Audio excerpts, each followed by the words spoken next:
ஒரு good news தெரியுமா? என்ன என்ன? நம்மளுக்கு குழந்தை பிறக்க கனவு கண்டாயா?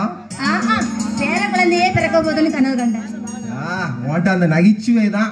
நம்மளுக்கு திருமணம் நடப்பது போல் கனவு கண்டாயா? ஆமா, எங்க அண்ணா நம்மளோட திருமணத்துக்கு சம்மதம் சொல்லிட்டாரு. எனக்கு அப்பவே தெரியுமே, ரவி நல்லவன், என் உள்ளம் புரிந்தவன். அவன் அவன் நம்மால் அவனுக்கும் உன் தந்தைக்கும் உள்ள பிரிவு மட்டுமே எனக்கு பயமாக இருக்கிறது. முறிந்து விடக்கூடாது. முறிவதுக்கு இது என்ன அரசியல் உறவா? 3 நாளைக்கு ஒரு நாள் மாறுறதுக்கு நம்மளோட திருமண முறையனா கண்டிப்பா என் உடம்புல இருந்து உயிர் போயிடும் கண்ணா. சாந்தி, உன் தந்தையின் சம்மதம் மட்டும் கிடைத்து விட்டால் அதுவே நம் திருமணம் சொர்க்கத்தில் நிச்சயிக்கப்பட்டது போல் ஆகிவிடும்.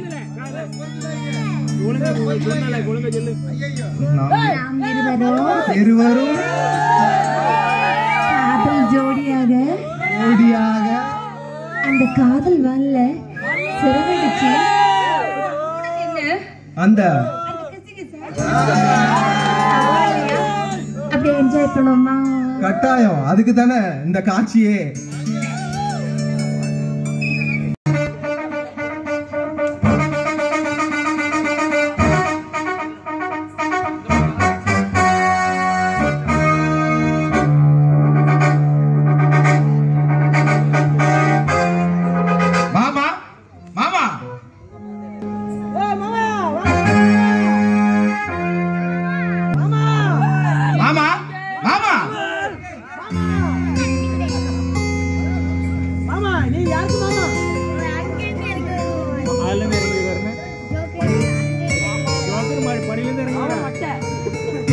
மாமா மாமா.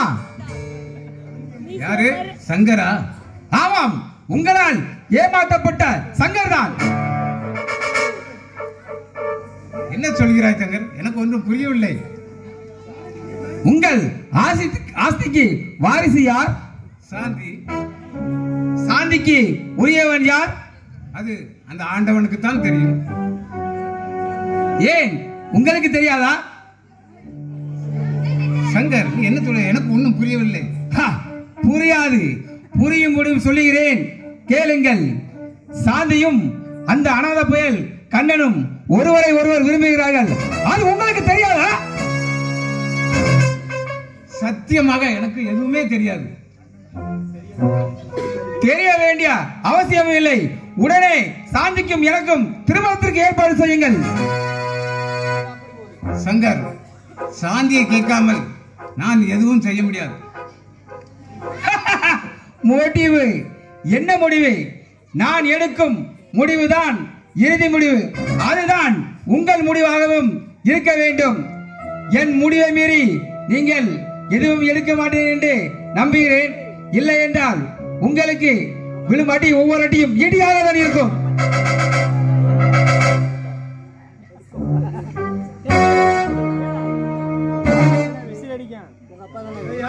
சாந்தி, நீ எங்க இருந்து வருகிறாய்?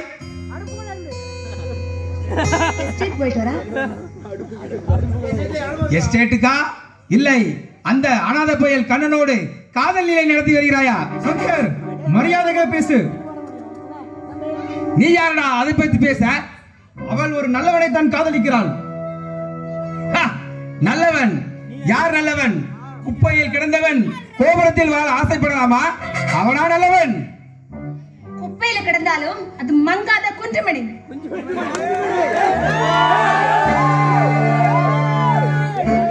சாந்தி, நான் சொல்வதை கேள். இதை சொல்ல உனக்கு வெட்கமாக இல்லை? எஸ்டேட் தலைவர் ராமநாதின் மகள் ஒரு வேலைக்காரனுடன் துணைபோகிறார் என்று சொன்னால் இந்த உலகம் ராமநாதனை காரி துப்பாது.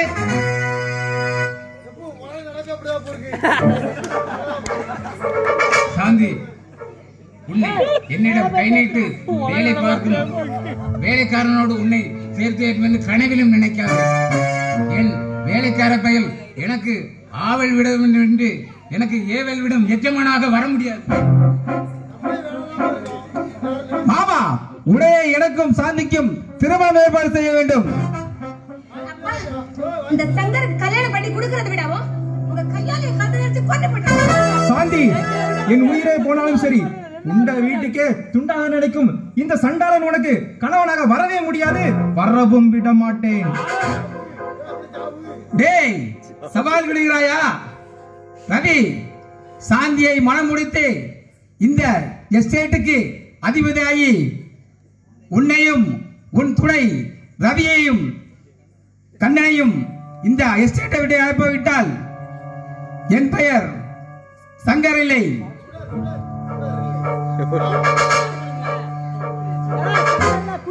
ஆமா, அவன் எச்சரிக்கிற அளவுக்கு நீங்க என்னப்பா தப்பு பண்ணீங்க? அவனை கண்டு ஏன் பயப்படுறீங்க?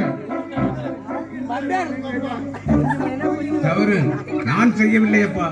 தங்கைக்கு கொடுத்த வாக்குறுதியை வைத்து அவன் உரிமை கொண்டாடி போய்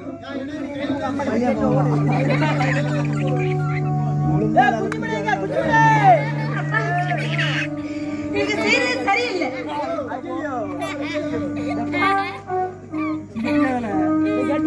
சாந்தி, உன் வாழ்க்கை நல்லபடியாக வாழ வைப்பேன். உன் வாழ்க்கை தான் எனக்கு நிம்மதி. நீ கவலைப்படாத.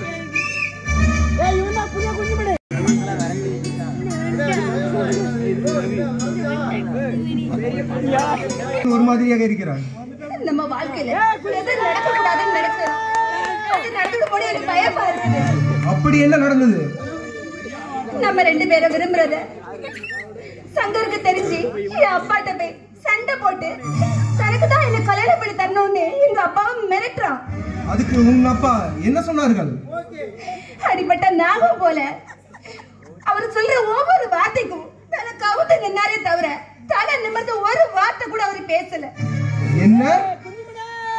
யாருக்கும் தலை வணங்காத ராமநாதன் அந்த சமூக விரோதி சங்கருக்கு தலை வணங்கிறாரா? இதில் ஏதோ மர்மம் இருக்கிறது போல் தெரிகிறது.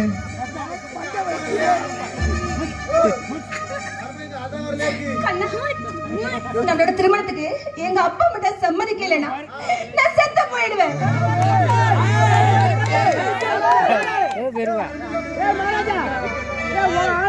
சாந்தி, நான் தான் ராசி இல்லாதவன், மூடவன். கொம்பு தேனுக்கு ஆசைப்பட்டது போல் கோபுரத்தில் வாழும் உன் மீது ஆசைப்பட்டது என் தவறுதான். உன் இதயத்தில் ஆசையை உண்டு பண்ணி என் இதயத்தில் கற்பனையை வளர்த்த கொடியவன் நான்.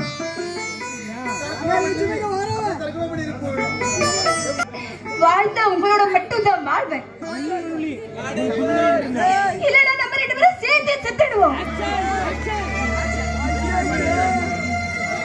சாந்தி, நாம் இருவரும் இறந்தாலும் உன் மீது ஏற்பட்டுள்ள களங்கம் மாறாது. உன்னை நினைக்க தகுதியற்றனாகிய நான் தான் முதலில் இறக்க வேண்டும்.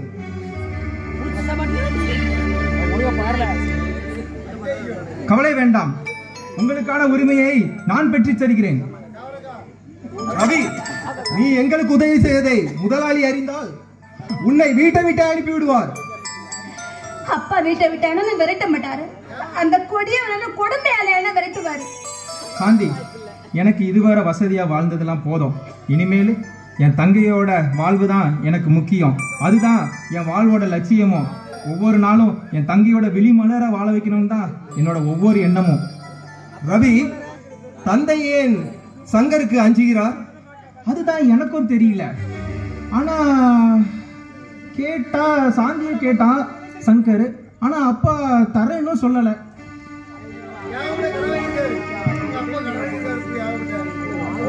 இருக்குது, அதனால அப்பா அவனை எதிர்த்து ஒரு வார்த்தை கூட பேச முடியல. அதனால தான் தலை கவர்ந்து நிற்கிறாரு.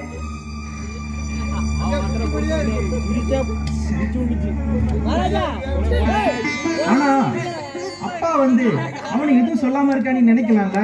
அதுக்கு ஒரு காரணம் இருக்கு. அதுதான் பெரிய மனுஷங்களோட ஒரு சாமர்த்தியம். ஏன்னா அவனையும் பகைக்க கூடாது, உன்னையும் வாழ்க்கையோட சிதைச்சிடக்கூடாது. அதுதான் அப்பாவோட எண்ணம். அதனால தான் மௌனமா இருக்கிறாங்க. ஆனா அந்த சங்கர் அவன் இடுற கட்டளைக்கெல்லாம் அப்ப பெட்டி பாம்பாக மாறுறதா அவன் நினைக்கிறான்.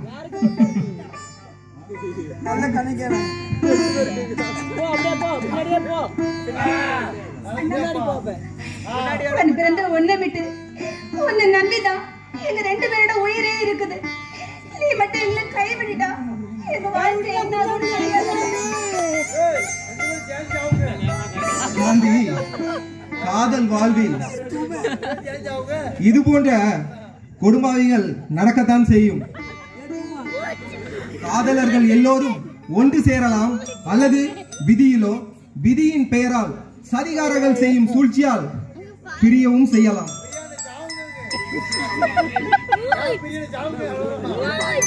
நிச்சயம் நான் நிறைவேற்றுவேன், கவலை வேண்டாம்.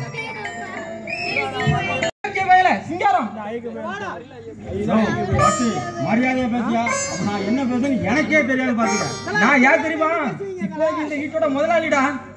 மந்திரி பதவி சொல்லு. டேய் சிங்காரம், ஒண்ணு கொள்ளை அடிக்கணும், இல்லைன்னா கொலை செய்யணும், அப்படின்னாதான் மந்திரி ஆக முடியும். கொள்ளை அடிச்சவனு கொலை செய்யணும், இருக்க இடம் தெரியாம போயிட்டான். அது தெரியுமா உனக்கு? எஸ்டேட்டு கூட முதலாளியும் வரல, வேலைக்காரி லட்சுமியும் வரல. என்ன திருவிளையாட? லட்சுமி ஆந்திராவுக்கு போயிட்டாங்கன்னு சங்கர் சொன்னான். அப்படியா? புத்தி தாங்க சொல்ல தாங்க முடியாம அந்த பொண்ணு ஊரை விட்டே போயிட்டேன். முதலாளி வராரு. என்ன பட்டுச்சாமி, சவிக்கமா? ஐயா, உங்க தயவால சவிக்கமா இருக்கும் ஐயா. பட்டுச்சாமி, கணக்கெல்லாம் சரியா எழுதி வச்சிருப்பிய? புலியாச்சா? புலியோ எலியோ கணக்கப்படி புலி கொட்டை எடுத்ததா எடுக்காததா? 500 சென்னை வாங்கிய செலவு ரூ. 1000. 500 சென்னை. வட சென்னை மொத்தம் 3 சென்னை தானே இருக்கு. அதுனே 500 சென்னை. தவறு முதலாளி, சென்னைக்கு தான் தென்னைன்னு எழுதிட்டேன். மேல படியா? நாய்கறி வாங்கியது ரூ. 100 ரூபா. நாய்கறி? நாய்கறியா? அதான் கருப்பசாமி விட்டு நாயே காங்க கேள்வி. நாய்கறி இல்லைங்க, காய்கறிங்க. சிங்காரம், நீ வாங்கி படி. மகளுக்கு என்னையா வாங்கி தொலைஞ்சா? என் மகள் ராணி இல்லையா, சாம்பிராணிடா. அட மட சாம்பிராணிடா. உன்னை போய் கணக்கு பிள்ளையா வச்சதுக்கு என் புத்திய செருப்பால அடிக்கணும். சினிமாவுக்கு பட்டுப்புடை வாங்கியது 1000 ரூபாயா? ஐயா, இவன் தப்பா வாசிக்கிறான் ஐயா. சின்னம்மாக்கு பட்டுப்புடை வாங்கியது தான் 1000 ரூபா. செருப்பால அடிக்கணும். இல்லைங்க, ஏன் செருப்பால தான் அடிக்கணும். ஆமாங்க, அவர் செருப்பால அடிச்சாதான் இந்த வேலையை விட்டே போவாரு. சின்னம்மாக்கு சொறி எடுத்தது 200. நல்ல வேலை, ஒரு எழுத்து மாறி போச்சு, இல்ல நோட்டே நாரி இருக்கும். ஐயா ஐயா, சொறி இல்லைங்கய்யா, சாரிங்கய்யா. ஐயா, என்ன மன்னித்து விடுங்கள், இனிமேல் தப்பு பண்ண மாட்டேன். இந்த மாதிரி என்ன தவறு நடந்தது, உன்னை சீட்டை கிழிச்சு வீட்டுக்கு அனுப்பி விடுவேன். ஐயா, ஒழுங்கா இருக்கு.